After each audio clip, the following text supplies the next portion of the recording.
So numerical derivatives, of course, it's numerical. We know the hand calculation of the derivative or a closed form of the derivative. We studied that in calculus. But here now we are trying to find the values of the derivative at certain points, but instead of using a closed form, we will be using numerical approach. Now, the rate of change, I mean, the derivative is basically the rate of change with respect to time is very important in many engineering quantities. And for us, dv by dt and di by dt are two clear examples that we need to calculate the derivative for them. Here, this is just a simple engineering example. When we, this is the basics of forces, sigma F equal to ma. The summation of forces is equal to the mass times the acceleration. And we know that the acceleration itself is delta v by dt. And from this, we can say that delta v by dt is equal to the force divided by the mass. Now, if we have a constant force, we will, if this is constant force, mass is constant, so we will have a constant acceleration.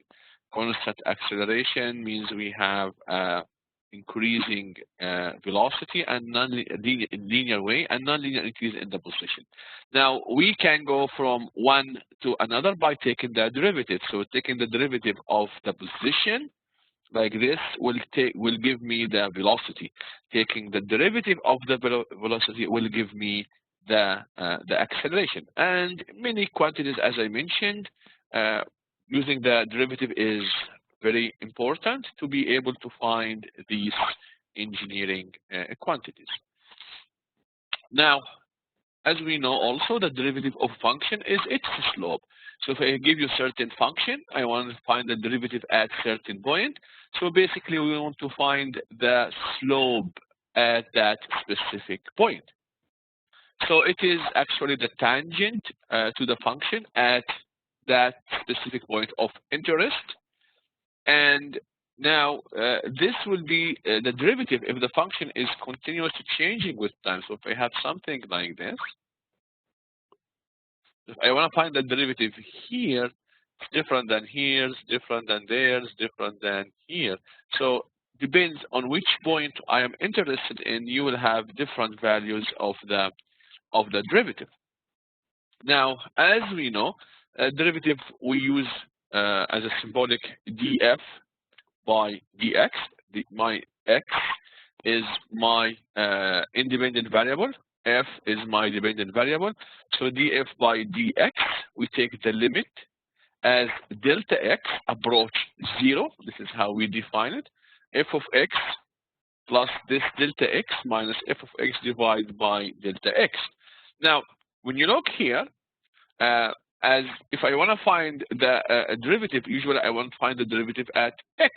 Okay, so depends on your delta x, you will have bigger or smaller error. As we know, as we reduce delta x, we are getting better and better results.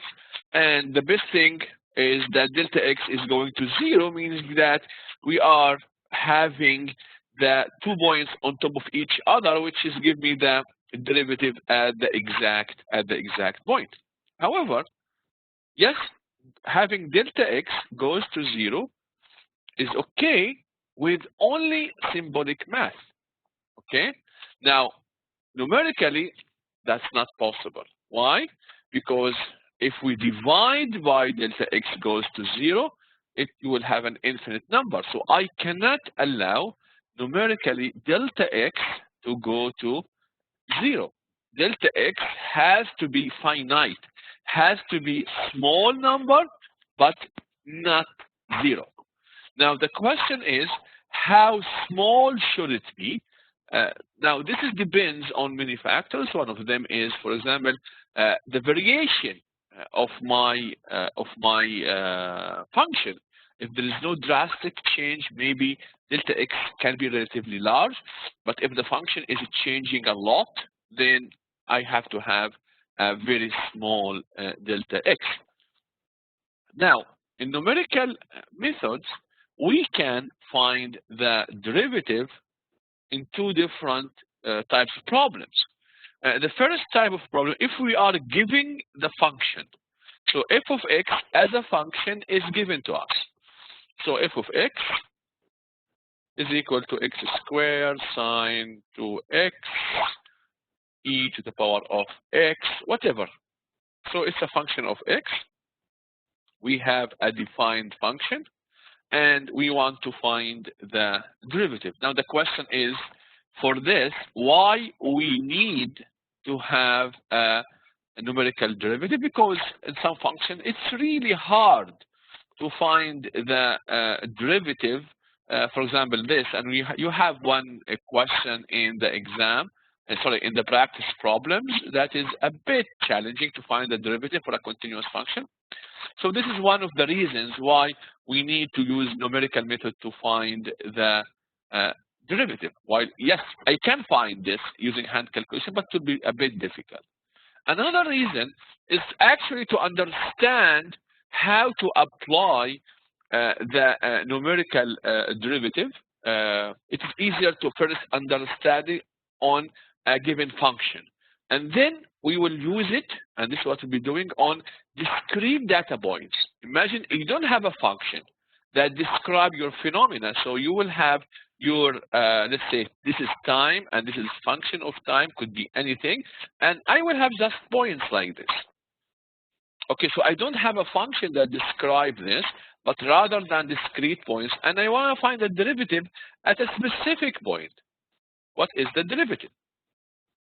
And this is actually very, very important in many applications. For example, you want to estimate the velocity of your car, okay? And by knowing the position points, and by knowing the delta t between those position time, you can find the velocity. Or if you want to find the acceleration, you know the velocity points, and then you want to find the acceleration, so you take the second derivative of the positions. Okay, so eventually this is of greatest importance. But as I said, we use this one to understand, because it's easier to understand the numerical derivative on a given function, but we will use exactly the same approach when we have discrete points. A third reason, we will see, and we know that I can represent a data point as a polynomial, for instance, or a nonlinear function using regression or interpolation. So I can actually estimate the function. Once I estimate the function, then I can go back here. So first find the function here, and then go backward and find the numerical derivative for a given function. So there are a couple of applications of using the numerical derivative for a continuous function. Okay. Now, you will notice that it is exactly the same approach. It's exactly the same method. So there is no difference if we apply numerical derivative on actual function or on discrete data points. Now, let's give more details. If we are giving a continuous function, meaning that we have, as I mentioned, f of x, this is my variable, okay, is equal to certain function that I am really interested to find its derivative. It could be any complicated, very complicated function, as doesn't really matter. So we need to find the derivative here at specific point, at x equal to x0, certain value. Okay, you will not find the derivative for the whole function, because remember, in hand calculation, you find a closed form for the derivative. So you'll find the derivative at any function here or at any point. Here, no. You have to find the derivative at a specific point. Then you have to specify your delta x. Okay, so you have to specify the points, and you have to specify the delta x, and then you calculate the derivative using this formula now. Very simple, because you know the formula. So you can substitute the value of x plus delta x, because these two are known values to us, and you will find the value. Then you will reduce delta x. by, let's say, divide by 2, divide by 4. It doesn't really matter. Okay, so let's say that you halve the value of the derivative and recalculate. And then you compare the two last values. Is there a significant change? Now, this significant change, it's defined by you. You is the one that who wants to say, okay, if the derivative will reach to certain accuracy, the relative error is less than this value, I will stop. Here also there is another stopping criteria, as you will see, is that we will know the exact derivative. So you could use the actual error as your stopping criteria. Now, when it comes to numerical methods, numerical derivative for discrete functions, meaning here I don't have a function, but rather I have just points, okay? So these my points, that is here x1, x2 until x of n. And then we have here f of x of 1, f of x of 2, and so on and so forth. Okay? Now, we will define delta x. So delta x is the difference between two consecutive points. Then we calculate the derivative exactly the same way what we did in the continuous function.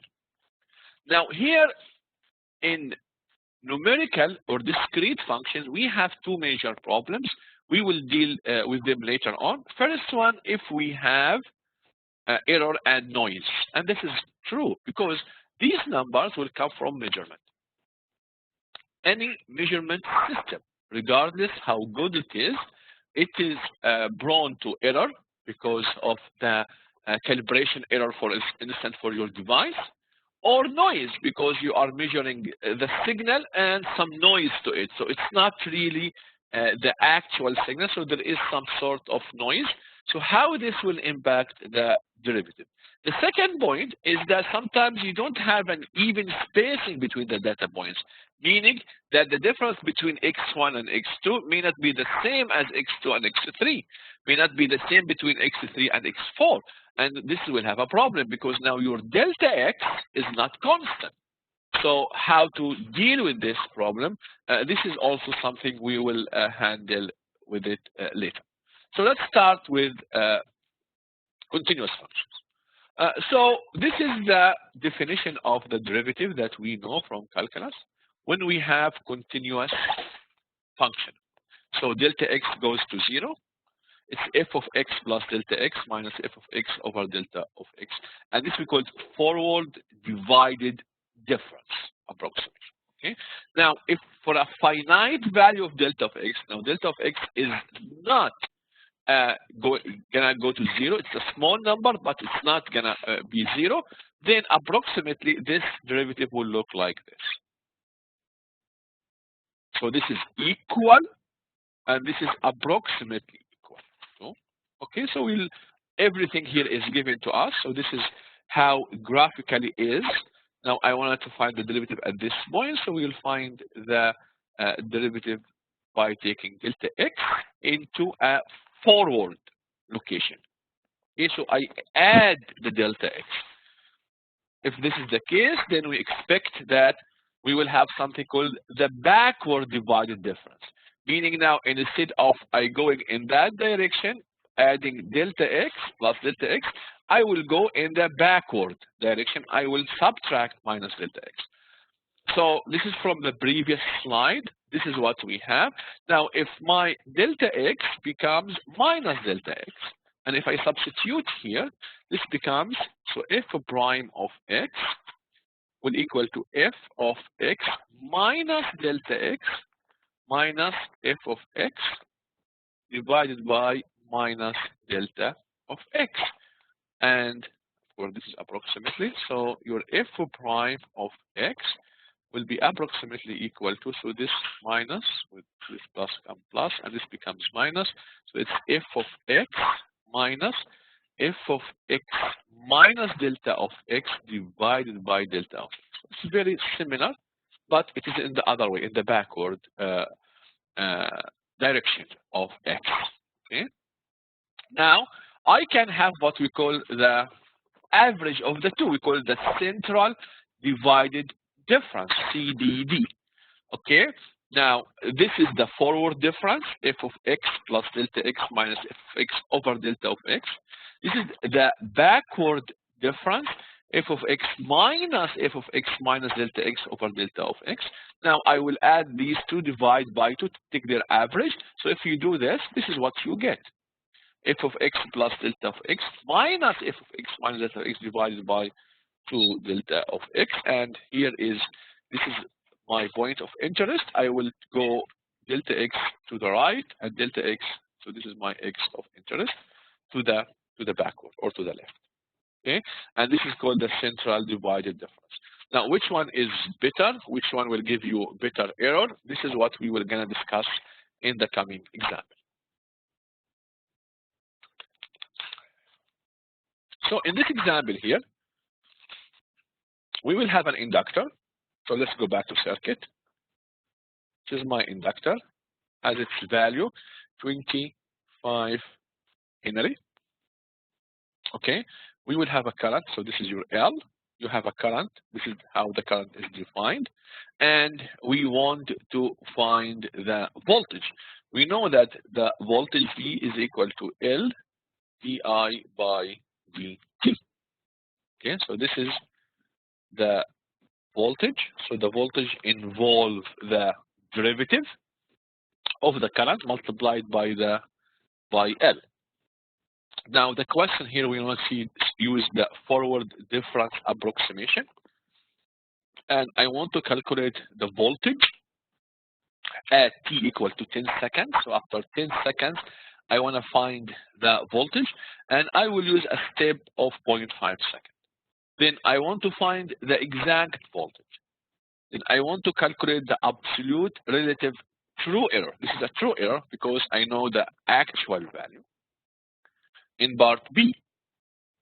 And then I will change the delta t to 0.25 and 0.125, means I will half the delta x or delta t, and I want to calculate C. I want to see if I reduce the delta t by half, how much the error is reduced.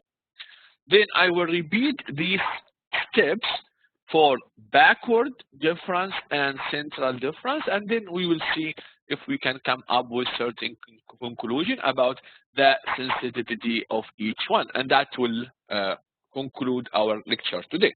So let's start. So this is a lengthy question, but it summarizes everything. So if you understand this example, you would have understood almost everything we talked about. So we said that the V is equal to L VI by dt. Okay, so this is the relation. Now I need to use numerical. So your V of t, numerical derivative, is equal to L I of t plus delta t minus I of t divided by delta of t. Okay, this is the forward difference. Okay, now my t is equal to 10 seconds and my delta t is equal to 0.5 seconds. This has been already defined to me. Okay, so I want to find V at 10. Sorry, at 10. So this will equal to L, which is 25 Henry, times, I want to find I at t plus delta t, so which is 10.5, minus I at 10 divided by 0.5. Now we know the function. We already know the function of my current. So I need to calculate I at 10.5. And this is equal to 10, 1 minus e to the minus 10.5. And this is equal to 9.999725. Then I want to find I at 10. Same thing, 10 times 1 minus e minus 10. And this is equal to 9.999546. We see here up to 4 significant digits. They are exactly the same. We only see the difference here. Okay, but we'll see that this will lead to a huge error as we will see. Okay, so your V of 10, I just substitute these values here, everything is there, and this is equal to 8.932 millivolts. So this is the voltage that we calculate. Excellent. Okay, now we want to find the exact value. So now I will use the exact V of t is equal to, as we know it, L di by dt. Now I use the continuous derivative now. Why? Because now I want to find the exact value. So if you take the derivative, your V of t multiply L with di by dt, this is equal to 150 e minus of t. From this, if I substitute V at 10 equal to 250 times e to the minus 10, and this is equal to 11.35 millivolt.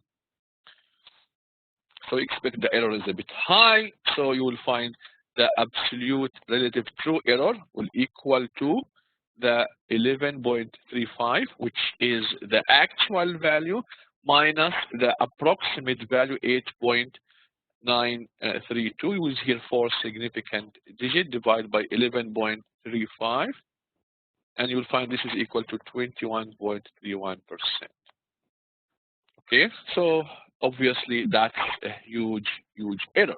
Now the question says you need to recalculate everything, but now delta t will go from 0.5 to 0.25 to 0.125, and each time you reduce your delta t by 1/2, you want to see what is the impact of this on E of I. And if you do this, I will just give you the final value of this. You can do the calculation yourself. So your delta t at 0.5, we just calculate this, which is 21.31. At 0.25, the error is 11.52%. At 0.125, this is 5.99%. So if you look carefully here, as we reduce delta t by half, you can say that approximately that the error is reduced by half as well. Okay, so you can sort of predict how many steps you need to have to reach to the required accuracy, at what delta t you have to go. If you calculate how many steps, then you know how many halves your error will be reduced. So then you can find what is the appropriate delta t that you have to go with. Okay, so that's if I use forward divided difference, FDD. Let's see if I use the BDD, the backward divided difference. Now, the backward divided difference is defined as such. Your V of t is equal to L I of t minus I of t minus delta t divided by your delta t. Okay, so again, the same t doesn't change, 10 seconds. This is the point of interest at which I want to calculate the derivative, and your delta t, again, doesn't change, it is 0.5 seconds. Okay, so I know V of 10. So V of 10, now this is what I want to find. It will become L d I at 10 minus I at 9.5 divided by 0.5. Okay, excellent. So I know I at 10, I already calculated that. I need just to calculate I at 9.5. And if you do that, this is equal to 10, 1 minus 1 minus e to the minus 9.5, and this is equal to 9.999251. Okay, so now I will substitute V at 10 and this is equal to L, which is 25, times 9.999546 minus 9.999251 divided by 0.5, and you will find this equal to 14.726 millivolts. Okay. Now we will find the exact error here. What is the exact error? Okay, it's equal to the true value, which is 11.35 minus 14.726 divided by 11.35, and if you find this is times 100, of course, and this gives you 29.74%. So this is the error. Okay, now we will do the same thing here. Delta T and epsilon of the error. Here it is 0.5, 0.25, 0.125. This is 29.74%. Now, if we reduce the delta T to 0.25, this becomes 13.61%. And if we reduce it further, this gives me 6.52%. So as you can see here, again, sort of we're reducing the error by half. Okay, so each time we are reducing the delta T by a half, we are reducing the error by half. Okay, excellent. Finally, we now will go for the last one, which is the central divided difference. Let's see. Now, the central divided difference, as we said, it's a sort of an average between the two values. And you can see here one value is shifted to the right of the true value and the other one to the left. So when we take the average, we are expecting to see a much better result. But let's see here. This is just intuitively, you can say that. So your V of T now is equal to L I of T plus delta T minus I of T minus delta T divided by 2 delta T. Now everything we know, because this is 10.5, this is 9.5, and this is 2 times 0.5, and this is 25. So we have all the numbers that we want. Then we will find your V at 10, and this is equal to 11.829 millivolt. Now, if you recall, the actual value is 11.35, so this is way much closer than the other two values. Okay, so if I want to do the calculations of the errors, this is the values here. So again, I'm doing the same thing here. I am reducing the error by half. Now let's look here carefully. First, to start with, the error was very, very, very small. Okay, so when we take the actual minus the value divided by the actual, it is 4.2%, which is much less than the previous one, where they are around 20%. Okay, and that makes sense because we know that one of the answer will be shift to the right, to the left. When you take the average, you come closer to the actual value.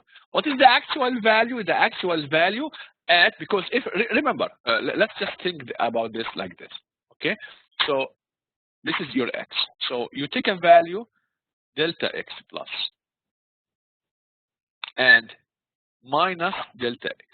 Okay, so you found that this one will be like this, and this one will be like this. Now, when we take the average of the two, okay, it's just more closer to around x, which is what you want. We want to have the delta x equal to 0. Now, when you take the average of the two, somehow I'm coming closer and closer to x. We see here that the error is much less. Now, the interesting another thing that when I reduce the delta t by a half, I'm reducing the error by quarter. So here, if it is like 0.5, this is 0.25, and so on and so forth. Now, if this is a coincidence, is reducing, is this is just for this example that we see this?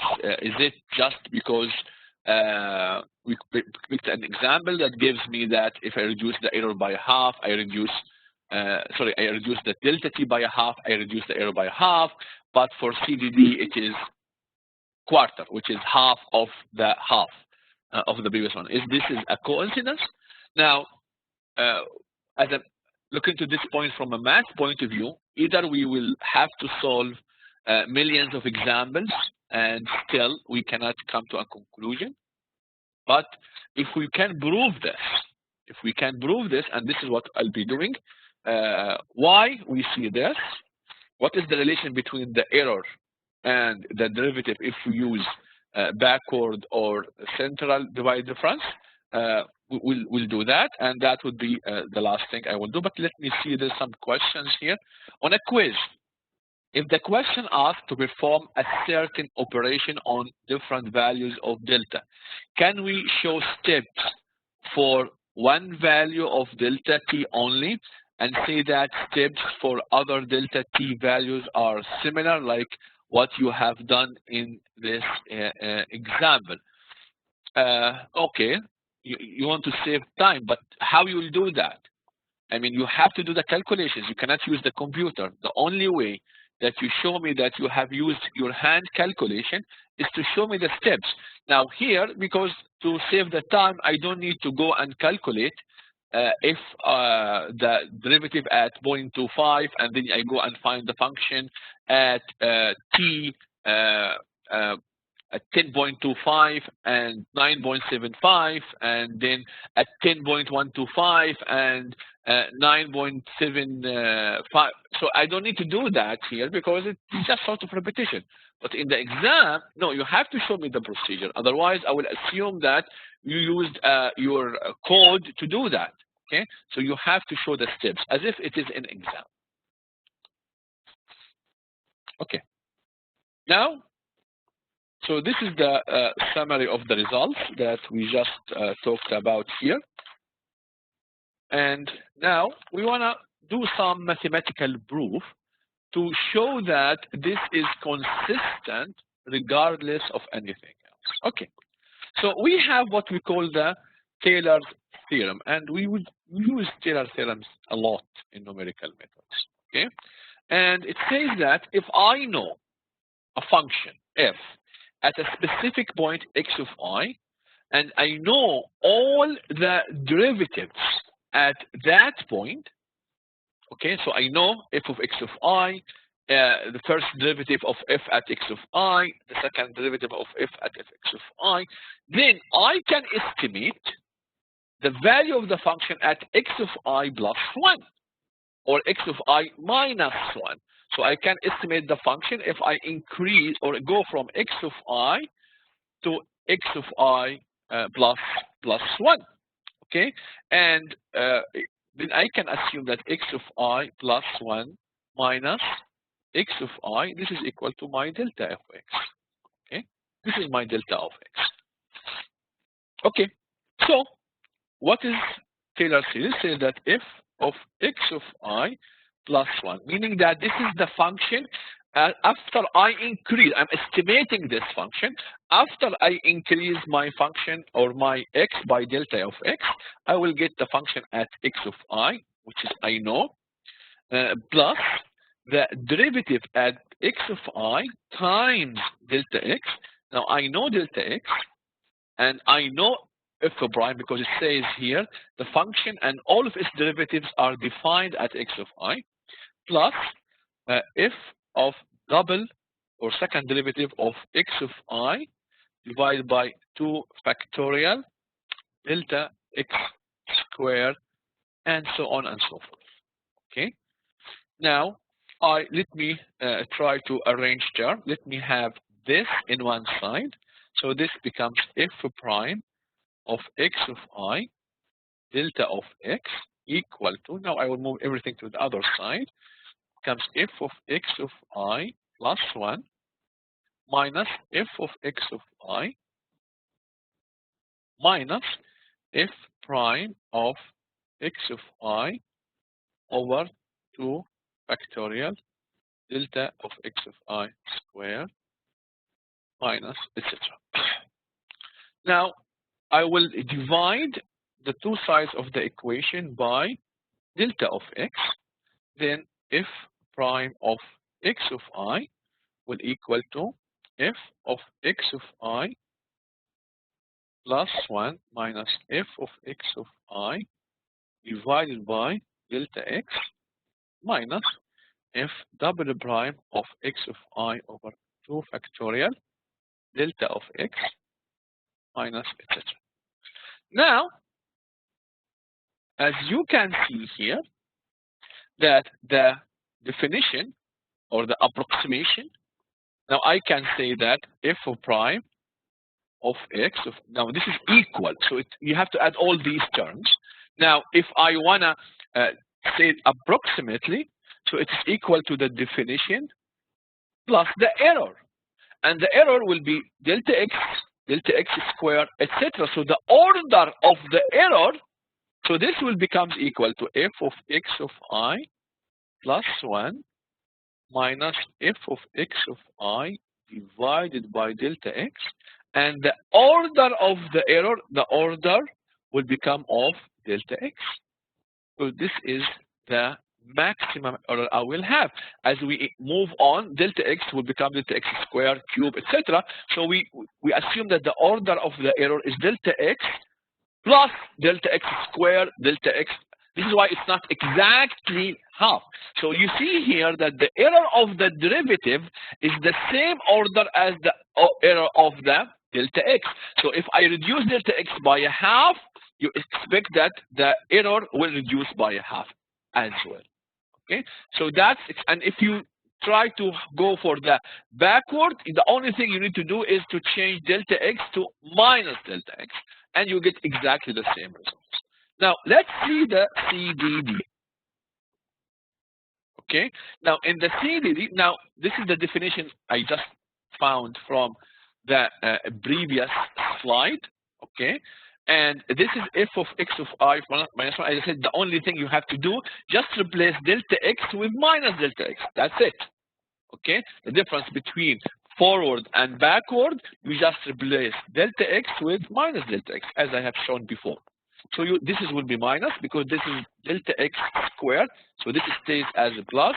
This becomes minus, and so on and so forth. Okay. Now what I will do, I will subtract these two together. Subtract them, and see what will happen if I subtract these two together. So this becomes f of x of I plus 1 minus f of x of I minus 1. Okay, now this will cancel with this.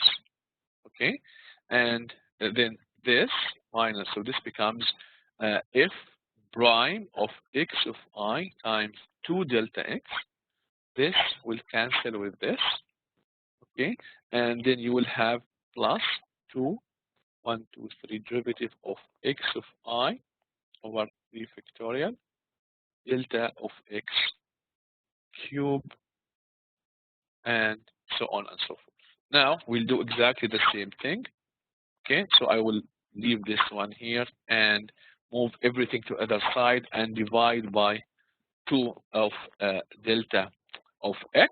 Okay, so your f prime of x of I will equal to f of x of I plus 1 minus f of x of I minus 1, and I will divide by 2 delta x. And now you can say, okay, but this is the definition of the derivative using the CDD method. Okay, so now this is the derivative plus. Now I will, sorry, this will be not plus, this will be minus. Minus. Now I will have The 2 will cancel with the 2, delta x with one of those. So this becomes f cube of third derivative of x of I divided by 3 factorial, and this becomes delta x square. Why square? Because I will divide by 2 delta x this expression. So 2 will cancel, and this will go from 3 to 2. So, and you have more terms. This is if I want to find the exact. I don't want the exact. I want to have the approximate. So this is the approximation of f prime. This is your CDB derivative minus the order here of delta x square. So the error here will be reduced as delta x square. So this, if you go from half, then you have a quarter. If you go by a quarter, you have to 1/16, and so on and so forth. And this is why this converge much faster, as we have seen here in the proof. Okay.